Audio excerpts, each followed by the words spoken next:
Grâce à la collaboration d'Hydro-Québec, de la Banque nationale, du ministère de l'Éducation du Québec et du gouvernement du Canada, cette série nous permet d'explorer notre passé et de découvrir nos origines.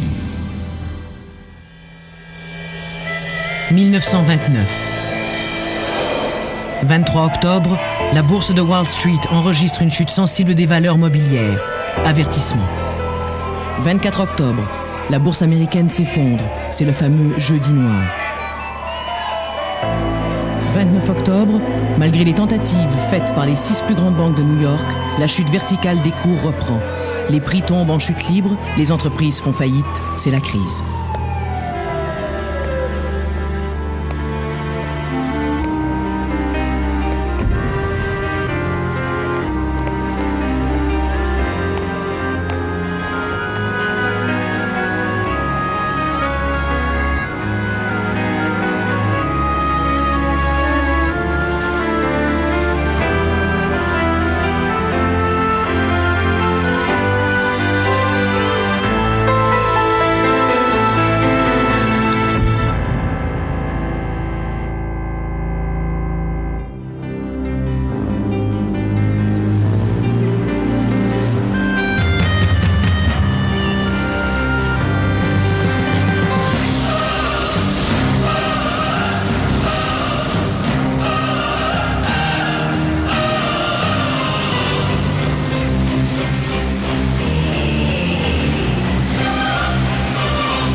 Lorsque le jeudi 24 octobre 1929, la bourse de New York enregistre de graves baisses du prix des actions, on ne se rend pas compte que la grande crise vient de commencer.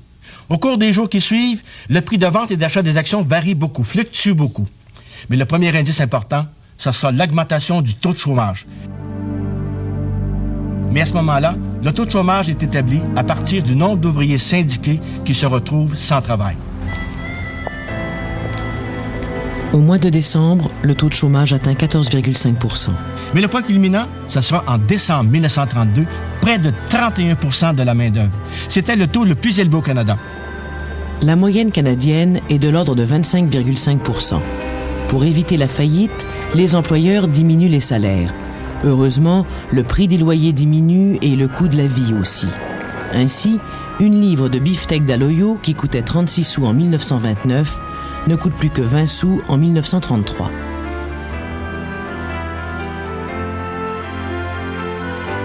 Il faut donc venir en aide aux chômeurs et à toutes les personnes qui sont dans la misère. Il ne faut pas oublier qu'aux 30 % de chômeurs officiels, il fallait ajouter leur famille et les autres personnes qui étaient en chômage mais sans être syndiquées.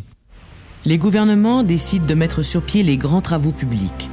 Un tiers du coût sera absorbé par le fédéral, un deuxième tiers par le provincial et le troisième tiers par les municipalités.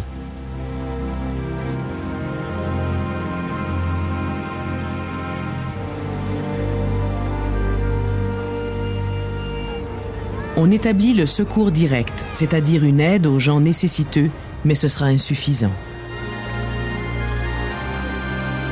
Les succédanés culinaires qu'on a dû inventer pour faire du pain, pour faire des ragoûts, pour faire toutes sortes de choses, ce sont les femmes qui ont manifesté une ingéniosité et pour gagner de l'argent. Des sociétés de bienfaisance naissent. Chez les Canadiens français, ce sera surtout la Société Saint-Vincent-de-Paul, que l'on retrouve dans toutes les grandes villes. Elle distribue du bois de chauffage, elle distribue de la nourriture qu'on peut obtenir chez des marchands désignés grâce à des coupons de différentes valeurs.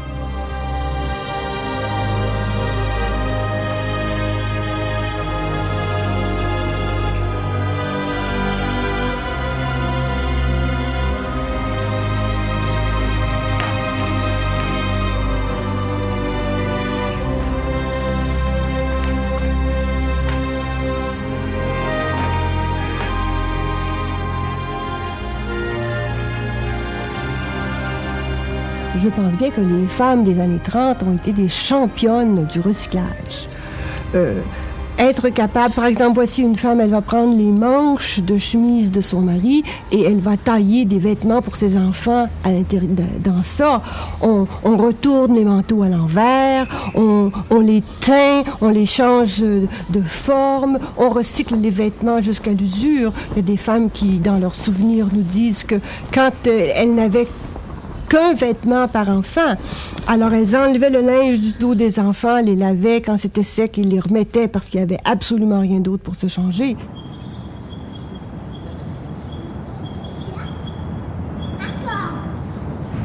Il y a aussi des centres d'hébergement pour ceux qui n'ont plus de demeure, pour ceux qui ont été évincés de leur loyer. Le refuge Murling, malgré ses 700 lits, ne suffit pas à la tâche. Ce refuge est l'œuvre d'un certain Gustave Murling qui, en 1911, lègue sa fortune à la charité. Louer des chambres, faire des lavages, faire du travail de couture, faire du repassage. Ce sont toutes des choses que les femmes ont fait durant la crise en ville. Ce sont des choses que les femmes faisaient parce que c'est sûr qu'à la campagne, c'était complètement différent. La misère ne frappe pas seulement que les Canadiens français. Il y a aussi d'autres groupes ethniques. Ces groupes-là peuvent compter sur des organismes de leurs propres ethnies.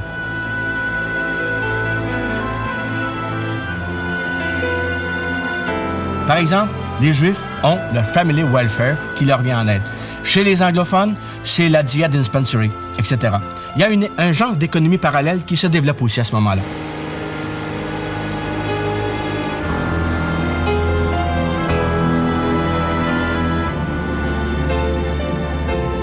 Bien malin, qui dira où vont les marchandises qui échappent aux douaniers.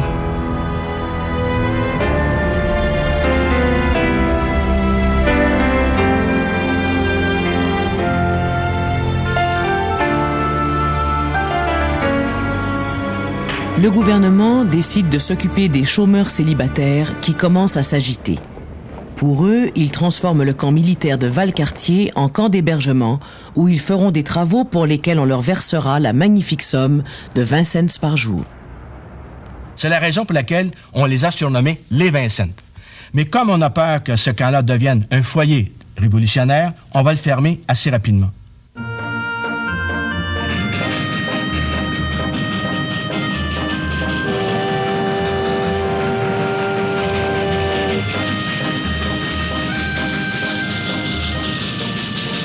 Plusieurs chômeurs sont convaincus qu'ils vont trouver plus facilement d'ouvrage dans les grandes villes. Mais comme ils n'ont pas les moyens financiers de s'y rendre, ils vont tout simplement utiliser les trains, surtout les trains de marchandises. Destination travail, jusque dans l'Ouest canadien s'il le faut. Malgré le danger, ils n'hésitent pas à sauter à bord des wagons en mouvement.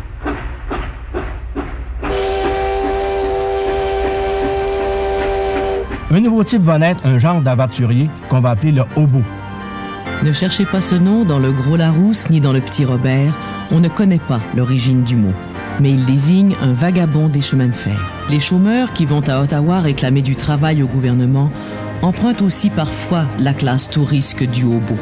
Et le modèle peut-être le plus développé, on le retrouve dans un roman de Jean-Jules Richard intitulé « Le journal d'un hobo ». J'ai beaucoup à dire, rien à expliquer.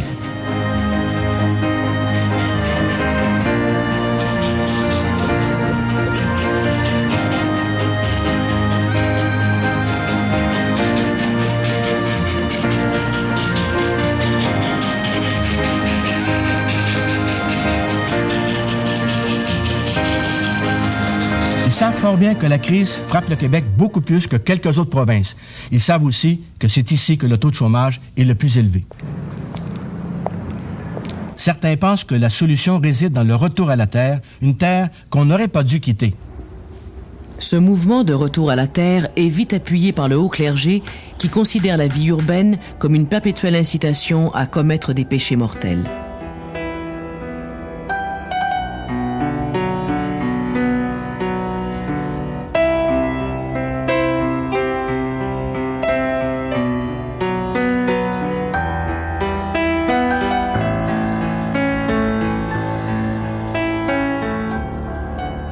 L'abbé Georges-Marie Bilodeau, d'ailleurs, en est convaincu.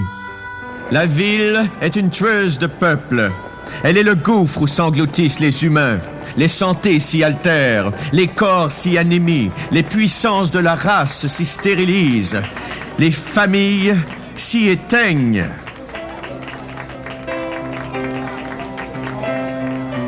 Un autre abbé, Jean Bergeron, est du même avis. Le capital terre est donc le plus stable comme producteur de richesses véritables.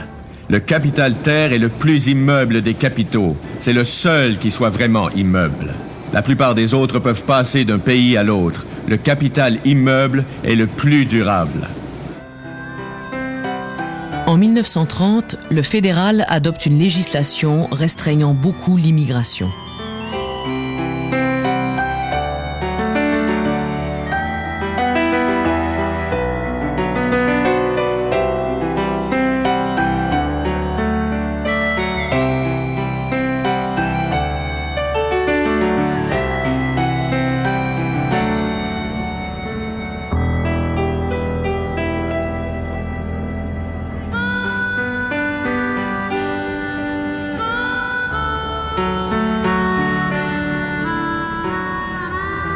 Pour certains, on accepte encore trop d'immigrants et ces gens-là dénoncent ces étrangers qui viennent prendre la place des Canadiens français.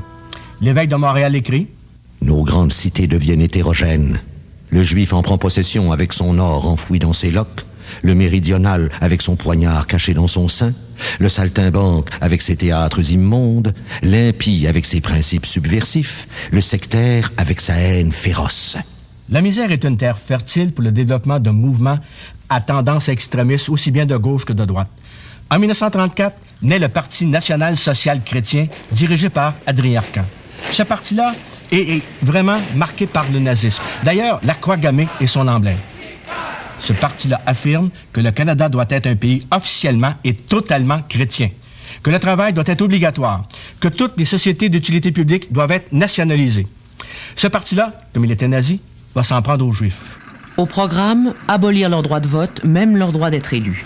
Heureusement, ce parti ne rassemble que quelques milliers de membres, aussi bien au Québec que chez les anglophones de l'Ontario. Il n'aura donc pas beaucoup d'influence, mais suscitera tout de même l'inquiétude chez beaucoup de travailleurs juifs.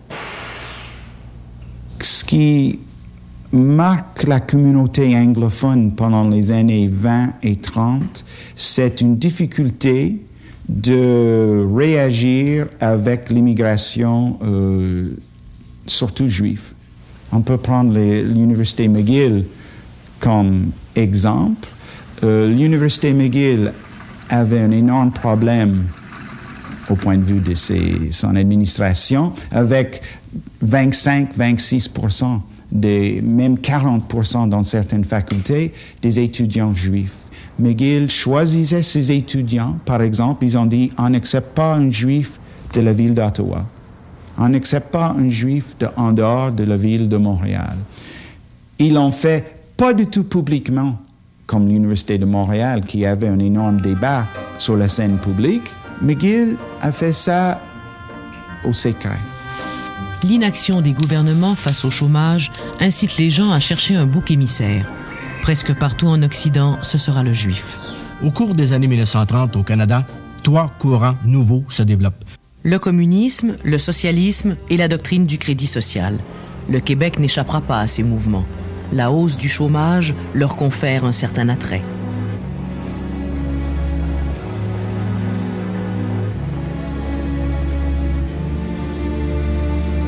À Montréal, s'ouvre une université populaire rue Craig. On y donne des conférences et des cours inspirés de la philosophie communiste. Communisme. Toute organisation économique et sociale fondée sur la suppression de la propriété privée au profit de la propriété collective. À l'Hôtel de Ville, on accuse l'Université ouvrière de former des agitateurs. À Montréal aussi, il y a un journal communiste, l'Ouvrier canadien, qui est distribué à des milliers d'exemplaires. Il y a une association, le Young Communist League, qui, elle, cherche à embrigader la jeunesse. Mais comme le nazisme et le fascisme, le communisme restera un mouvement marginal dont le maraudage aura peu de succès. Le mouvement socialiste qui se développe lui aussi à peu près à la même époque ne veut pas être confondu avec le communisme. Il fait valoir que les changements qu'il réclame doivent se produire de façon pacifique, sans changement de régime parlementaire.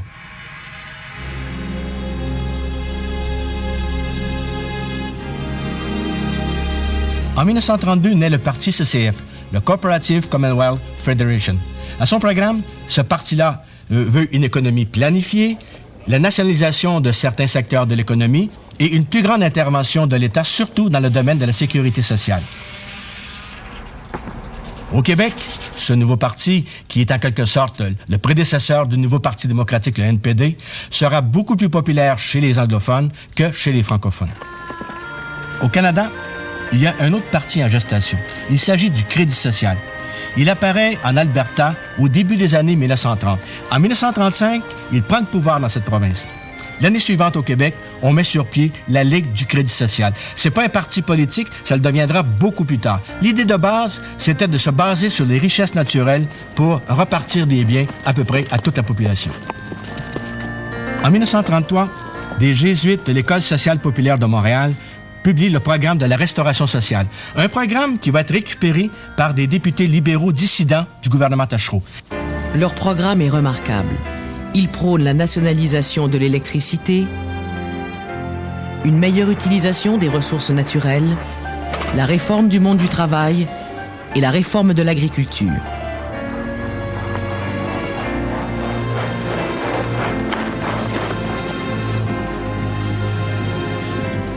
Plusieurs points de ce programme ne deviendront réalité qu'avec les années 1960 et l'avènement du gouvernement de Jean Lesage. Mais le premier vraiment à récupérer le programme de l'Alliance libérale nationale, ce sera le chef du Parti conservateur provincial, Maurice Duplessis.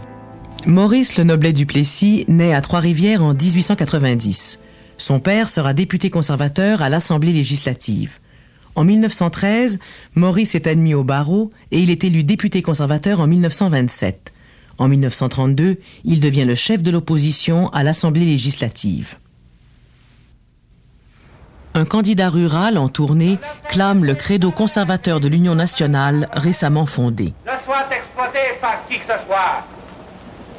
Mon père était cultivateur. Mon grand-père était cultivateur. Et moi-même, mesdames et messieurs, j'ai toujours travaillé dans l'intérêt des cultivateurs. Oui! L'année suivante, le gouvernement de Maurice Duplessis adopte la loi du cadenas. C'est une loi qui avait pour but de lutter contre le communisme.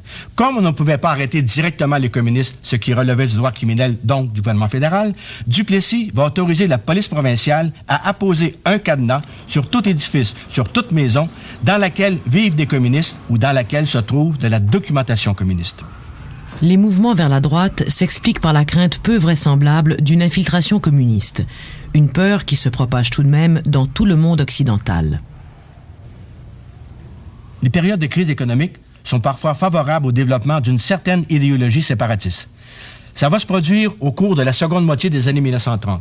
Ça sera la fondation des Jeunes Canada, un mouvement dans lequel on va retrouver André Laurendeau, Gérard Filion, Pierre Dagenet, Dollard Dansereau, Pierre Dansereau. Ce mouvement-là va dénoncer le fait qu'au fédéral, la langue française est souvent bafouée, qu'il n'y a pas de monnaie bilingue et que la fonction publique fédérale est sous-représentée au niveau des Canadiens français. On va même aussi dénoncer le fait que le visage de Montréal est peut-être un peu trop anglais. On peut lire d'ailleurs dans leur manifeste « Souvenons-nous que nous serons maîtres chez nous, que si nous devenons dignes de l'être. »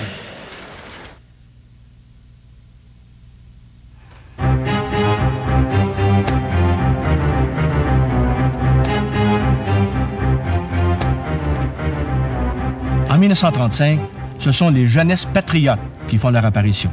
Yolande Groulx propose aux membres ceci. Travailler à la création d'un État français dans la Confédération si possible. Hors de la Confédération s'il le faut. En 1937, Groulx revient à la charge lors du 2e congrès de la langue française à Québec. Qu'on le veuille ou non, notre État français, nous l'aurons. Sa déclaration soulève toutes sortes de commentaires et d'inquiétudes. Groulx sent le besoin, quelques jours plus tard, de nuancer. Je ne suis pas séparatiste. Quand je dis État français, je parle d'un État fédératif. Je reste dans la ligne de l'histoire. Nous ne sommes pas entrés dans la Confédération pour en sortir, mais pour nous y épanouir. Ordonné prêtre, Lionel Groulx fonde l'Association catholique de la jeunesse canadienne-française. En 1915, il devient titulaire de la première chaire d'histoire de l'Université de Montréal. C'est lui qui incarne le nationalisme canadien-français. Nul sentiment en nos vies n'est fait de plus d'imprécision, d'inconsistance que le sentiment national. Nation, patrie, culture, points de réalité sur lesquels nous soyons plus démunis de saine clarté, et par conséquent de foi, de conviction, et par conséquent aussi plus portés à nous diviser. Quand les groupes ethniques d'un même pays sont trop divers par le sang, par l'histoire, par leurs hérédités culturelles. Il leur reste au moins à se rencontrer et à s'entendre dans une affection commune pour la même terre, dans une même conception de l'idée de patrie. Le secret de la grandeur, quand on est de bon sang, c'est de grandir dans son authenticité. Après tout, nous ne serions pas dans l'histoire le seul ni le plus célèbre exemple d'un petit peuple qui, cerné par une formidable puissance impérialiste, aurait réussi à sauver victorieusement son âme. Avouons donc au surplus que l'appartenance à sa patrie, la fidélité à sa culture, ce sont là pour le commun des hommes des engagements sacrés dont on ne se libère que par une monstrueuse perversion du cœur et de l'esprit, perversion qui s'appelle en bon français reniement, trahison. Nous sommes de la génération des vivants, vous êtes la dernière génération des morts. Qu'on le veuille ou qu'on ne le veuille pas, notre État français, nous l'aurons jeune, fort, rayonnant et beau, foyer spirituel, pôle dynamique pour toute l'Amérique française. Nous aurons aussi un pays français, un pays qui portera son âme dans son visage. Nous devons constituer en Amérique cette réalité politique et spirituelle, ce chef-d'œuvre d'un splendide effort humain.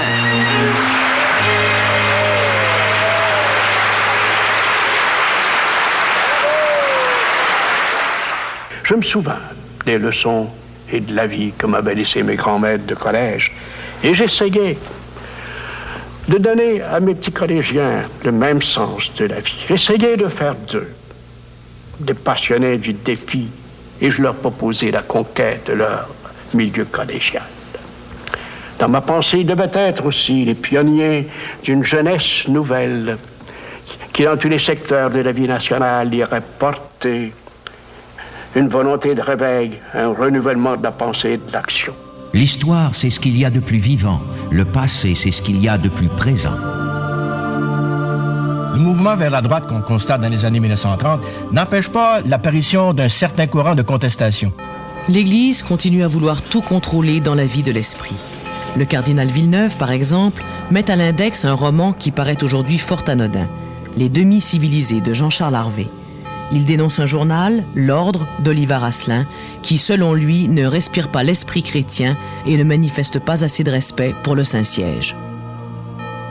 Ça n'empêche pas quand même des intellectuels de prendre de plus en plus leur distance face à l'Église catholique. Le 3 septembre 1939, c'est le début de la Deuxième Guerre mondiale. L'Angleterre déclare la guerre à l'Allemagne. 7 jours plus tard, le Canada fait de même. C'est contre ces forces de destruction qui cherchent à détruire la liberté des nations et des hommes que les efforts de guerre du Canada sont dirigés. Nous allons continuer à lutter contre les forces du mal jusqu'à ce que la liberté règne partout.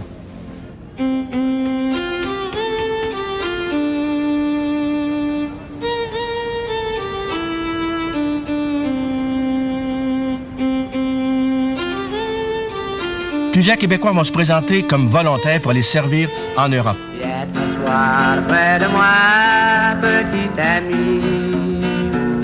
Dis-moi sincèrement que tu m'aimes. Et promets-moi que tu seras l'ami de personne que moi.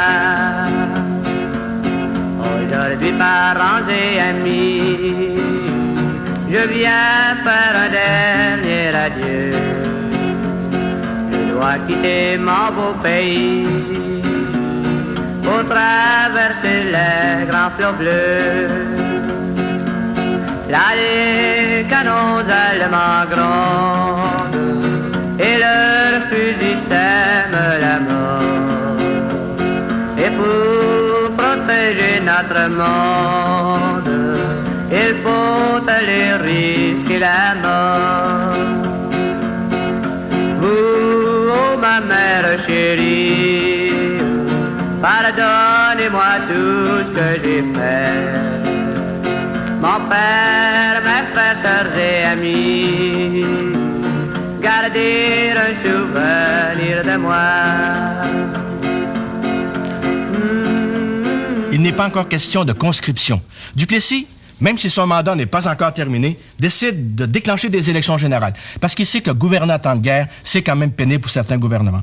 La campagne électorale va porter justement sur la question de la conscription. Duplessis, lui, va insister beaucoup sur l'autonomie provinciale, disant que le fédéral va profiter de la guerre pour s'emparer des pouvoirs des provinces. Mais les libéraux, eux, vont dire que lors de la Première Guerre mondiale, ce sont les conservateurs, donc les ancêtres de l'Union nationale, qui avaient imposé la conscription. On va même dire que Hitler serait content si l'Union nationale était réélue. On parle même de l'Union nationale.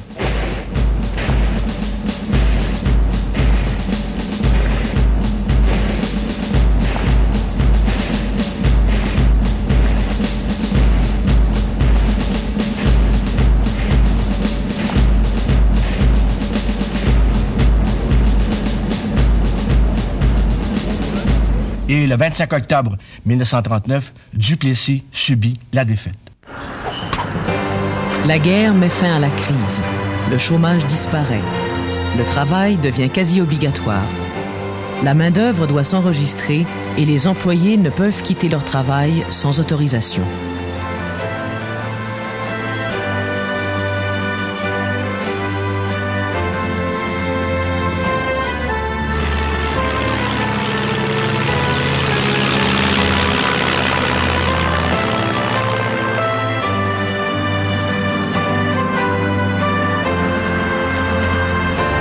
L'industrie de guerre fonctionne à toute vapeur.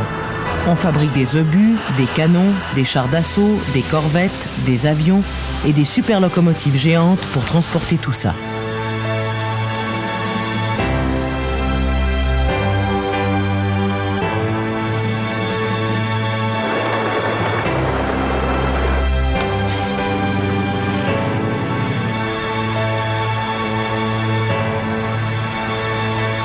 À cause du développement de l'industrie de la guerre, à cause surtout du nombre de ceux qui vont se battre à l'extérieur, on va finir par manquer de main-d'œuvre. Et là, on va faire appel à une main-d'œuvre féminine.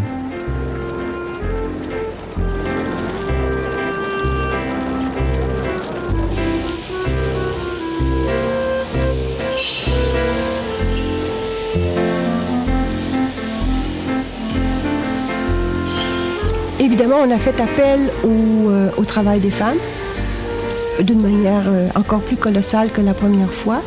Et les salaires ont été passablement augmentés, de sorte que les femmes qui gagnaient très peu dans des industries s'en allaient dans les usines de guerre où elles avaient des salaires beaucoup plus intéressants.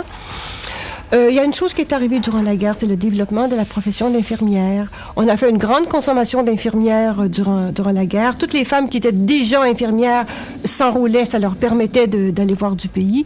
Alors les écoles d'infirmières ont littéralement ouvert leurs portes et puis elles accueillaient de plus en plus de filles à ce moment-là. Et les filles ont commencé à ce moment-là à garder davantage leur salaire pour elles-mêmes plutôt que de le remettre aux parents.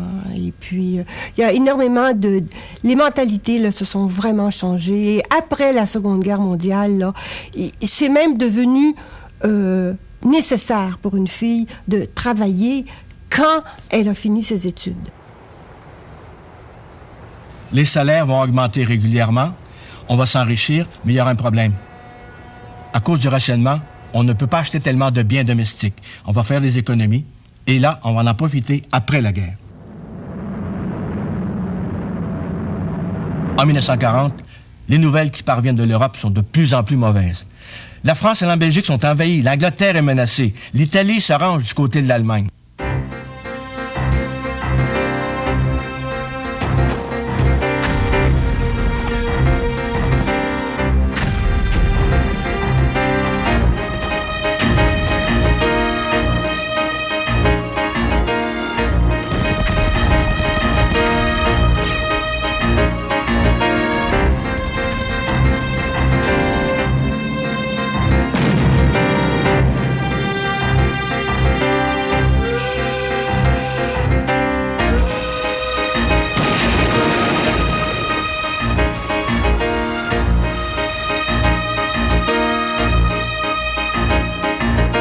Le 18 juin 1940, le premier ministre libéral du Canada, Mackenzie King, annonce l'adoption d'une mesure qui rend le service militaire obligatoire sur tout le territoire canadien. C'est en quelque sorte une conscription limitée.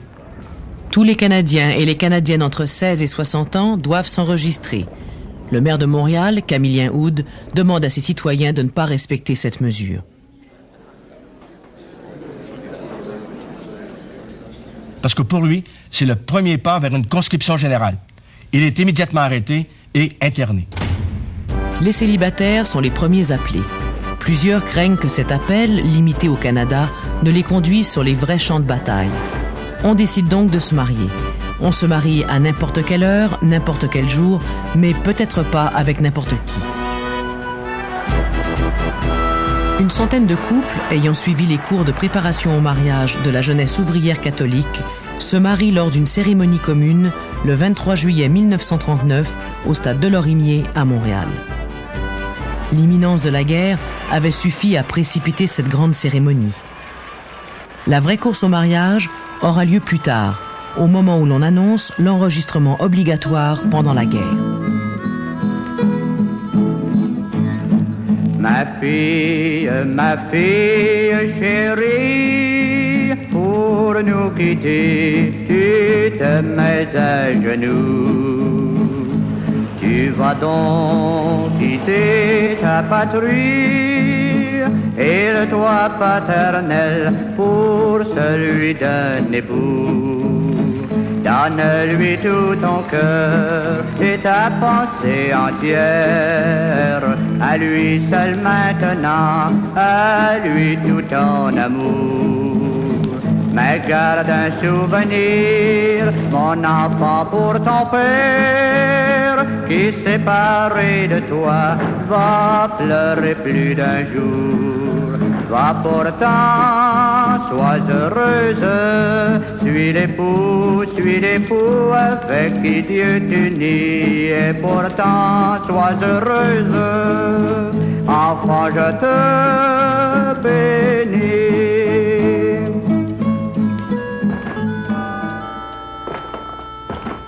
En 1942, Mackenzie King va demander à la population de tout le Canada de le relever d'une promesse qu'il avait faite aux Québécois en 1939 lors des élections générales, à l'effet qu'il n'y aura pas de conscription pour le service militaire obligatoire outre-mer. On va organiser un plébiscite. 80% des Canadiens vont répondre oui à la demande de Mackenzie King et 80% des Québécois vont répondre non.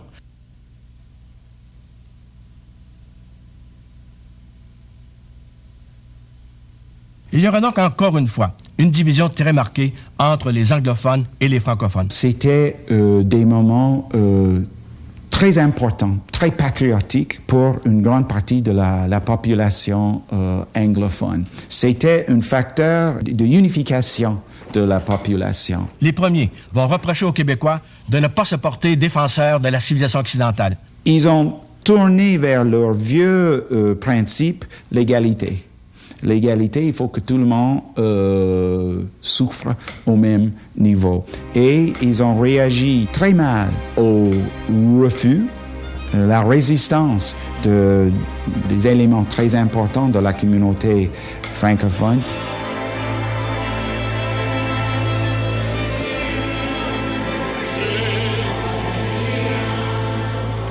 Les Canadiens français sont prêts à défendre le Canada, à se battre au Canada s'il le faut, mais pas à l'extérieur.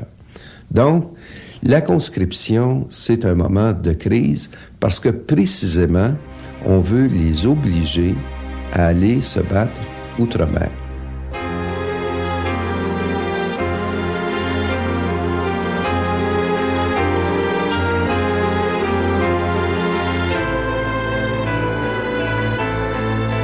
Il y a beaucoup de Canadiens français qui vont aller combattre lors de la Deuxième Guerre mondiale volontairement.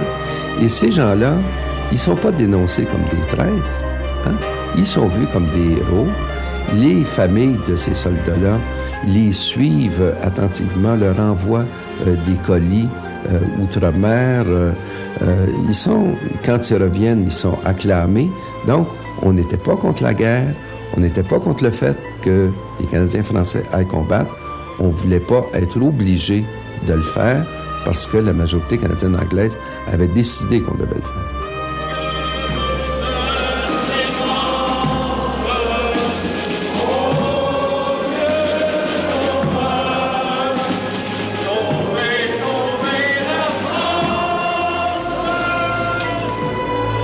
Ils ont très mal réagi à cette résistance.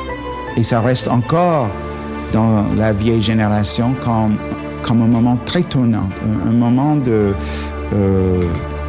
j'allais dire de désespoir, mais ils n'ont jamais accepté ça très bien.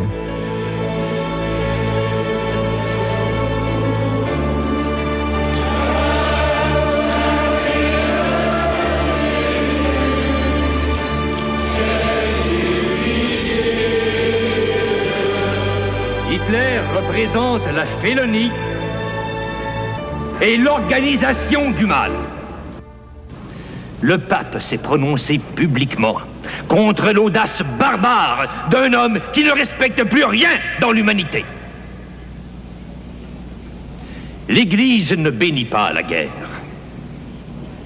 mais elle bénit le glaive de ceux qui savent l'employer. La prière du Sacré-Cœur n'a pas réussi à empêcher la conscription. Peut-être réussira-t-elle à sauver la France. À l'automne 1944, la guerre dure déjà depuis 5 ans. Les morts se comptent par centaines de milliers. L'armée canadienne a besoin de renforts. On demande 16 000 hommes. Et à ce moment-là, le gouvernement fédéral est obligé d'imposer la conscription pour le service militaire obligatoire outre-mer. Bon nombre de produits importés deviennent extrêmement rares, car les navires sont réquisitionnés pour le transport des troupes et pour le transport des munitions.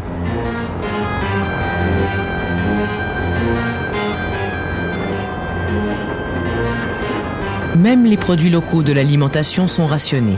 Ils sont expédiés aux troupes canadiennes se battant en Europe et aussi aux habitants de la Grande-Bretagne.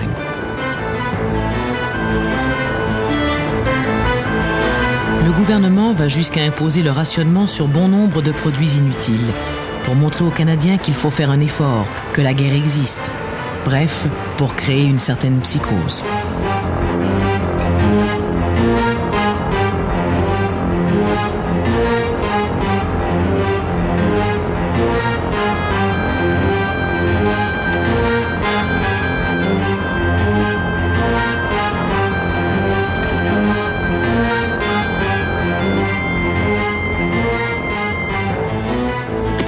L'essence est un des premiers produits à être rationné. Pour s'en procurer, il va falloir avoir des coupons. Des coupons qui vont limiter la distance que les gens auront à parcourir. On va aussi diminuer la vitesse sur les routes. On va rationner les pneus, les chambres à air. On va même interdire aux gens de prêter des pneus à des amis ou à des voisins.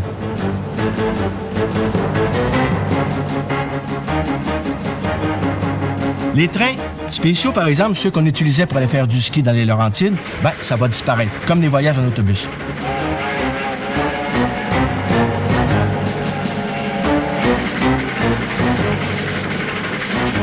La production d'appareils électroménagers va, à toute fin pratique, disparaître. Il devient impossible d'acheter neuf un réfrigérateur, une cuisinière, un grille-pain, un percolateur, un fer à repasser, etc., etc. Même les pièces de 5 sous vont cesser d'être rondes, ils vont avoir 12 coins, et ça pour économiser le métal.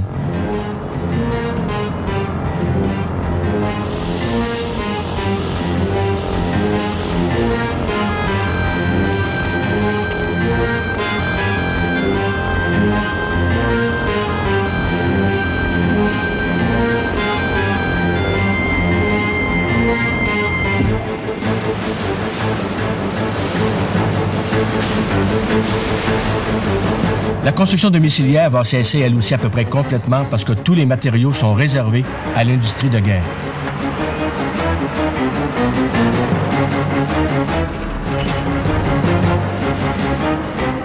Le thé, le café, le chocolat, le sucre, le miel, le beurre, la viande sont rationnés.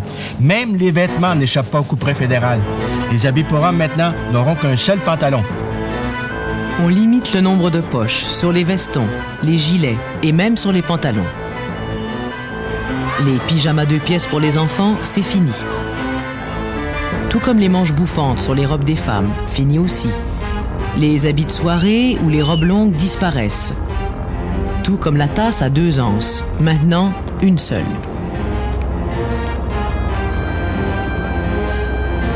Comme vous le voyez, les fonctionnaires fédéraux ne manquaient pas d'imagination pour montrer à tous les Canadiens qu'il fallait faire son effort de guerre. Les colporteurs, ou peddlers comme on les appelle dans certaines régions, au lieu de vendre leurs produits habituels, trappe à souris ou poison à rats, offrent maintenant à leurs clients des produits rationnés. On les soupçonne aussi, parfois, de revendre des informations à la police militaire. Où se cache tel ou tel déserteur, par exemple. La guerre va amener autre chose que le rationnement.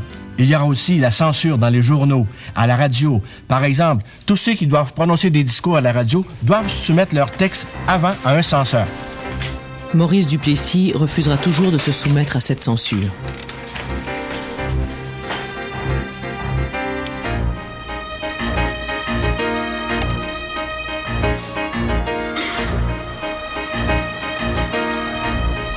De crainte d'informer l'ennemi, on cesse de donner les prévisions météorologiques.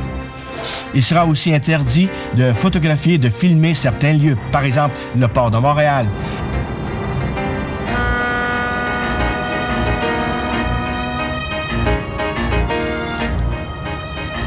Comme on craint qu'il y ait des bombardements, pour certains c'était chose possible, on va établir tout un système d'alarme qu'on va faire fonctionner de temps en temps pour savoir comment la population va réagir.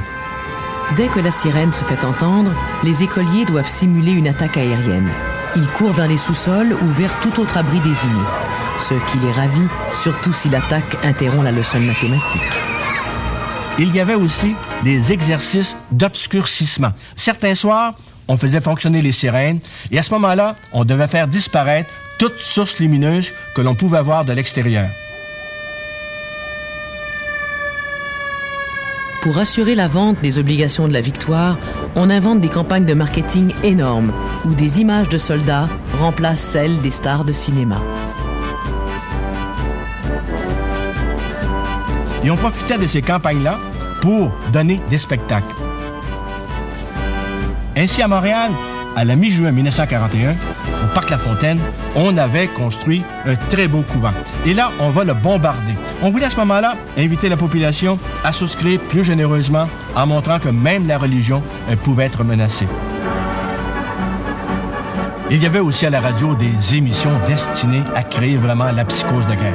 Entre autres, La fiancée du commando et Notre Canada. La fiancée du commando.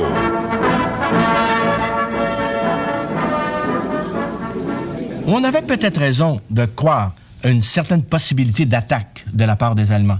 Par la voie des airs, peu probable. Mais par contre, les sous-marins allemands vont quand même commencer à remonter le fleuve Saint-Laurent. Les Allemands veulent empêcher les convois de ravitaillement de se rendre en Europe, de se rendre en Grande-Bretagne.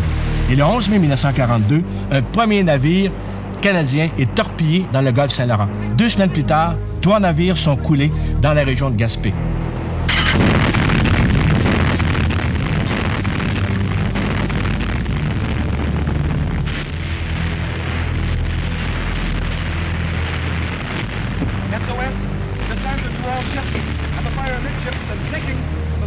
Au cours de la guerre, plus de 20 navires seront ainsi coulés, soit dans le golfe Saint-Laurent, soit dans le fleuve Saint-Laurent. Parce que les sous-marins seraient peut-être remontés jusqu'à la hauteur de Tadoussac. Jusqu'à Pointe-au-Père, c'est sûr. On en a même vu un dans la baie des Chaleurs. Et il arrivait parfois le soir que le sous-marin fasse surface et le curé de New Carlisle lui-même l'observait de son presbytère.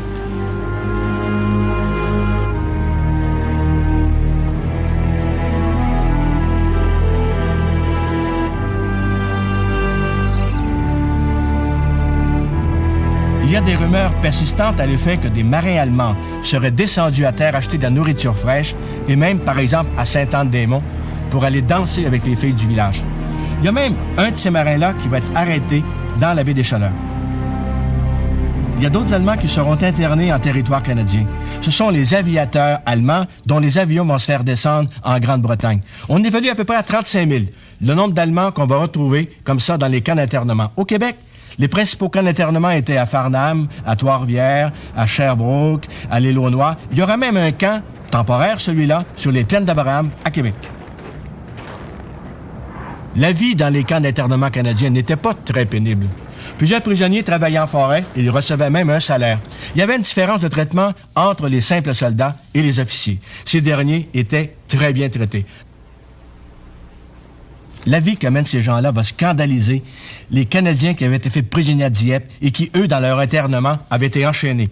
Lorsqu'ils reviennent au Canada, par exemple, ils passent devant le camp de Farnham et là, ils voient des officiers allemands installés dans des chaises qui prennent un verre. Ils sont tellement fâchés qu'ils saccagent le train au complet.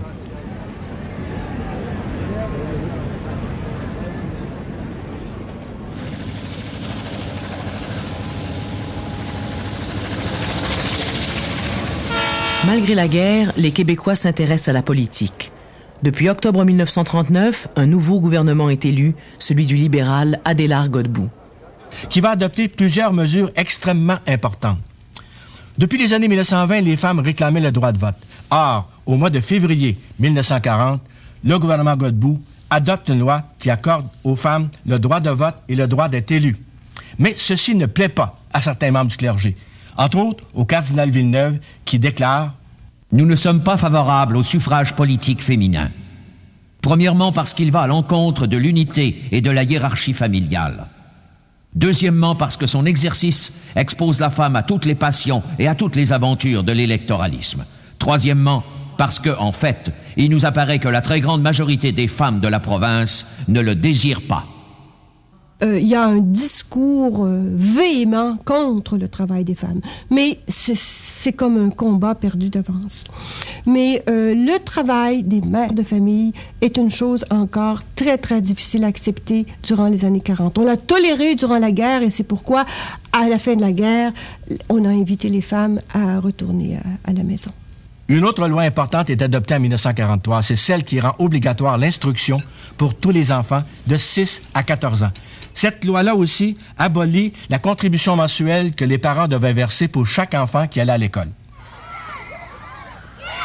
Les filles, il y a des tas de choses qu'elles ne peuvent pas faire. Et moi, je pense que toutes ces femmes qui sont allées à l'école à ce moment-là et qui n'ont pas pu continuer leurs études, ce sont elles qui ont généré chez leurs enfants le goût d'aller étudier. Et puis toi, moi, j'ai pas pu, mais toi, tu vas pouvoir y aller. Moi, j'explique comme ça le grand succès scolaire des filles aujourd'hui. C'est leur mère qui les a montées. Pendant la guerre, les principaux loisirs des Québécois sont le cinéma et la radio.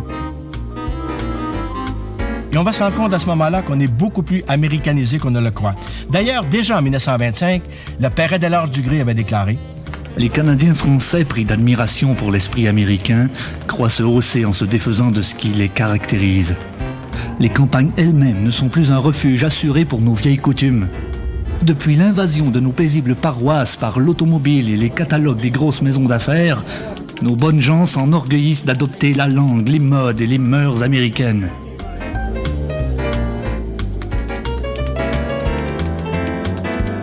Les Canadiens français qui vivent au Québec se rendent compte de plus en plus qu'ils sont des Nord-Américains parlant français. À leur fonds français, ils ont ajouté des emprunts aux Amérindiens, aux Britanniques et maintenant aux Américains.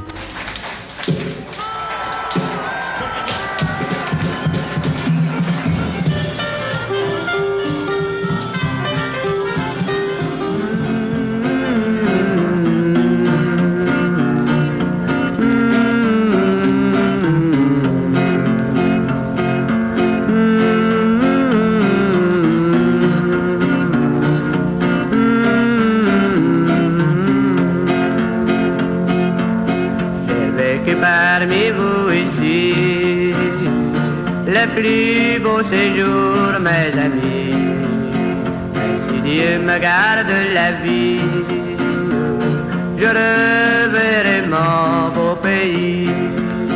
Le retour du front des soldats québécois va signifier une plus grande ouverture au monde.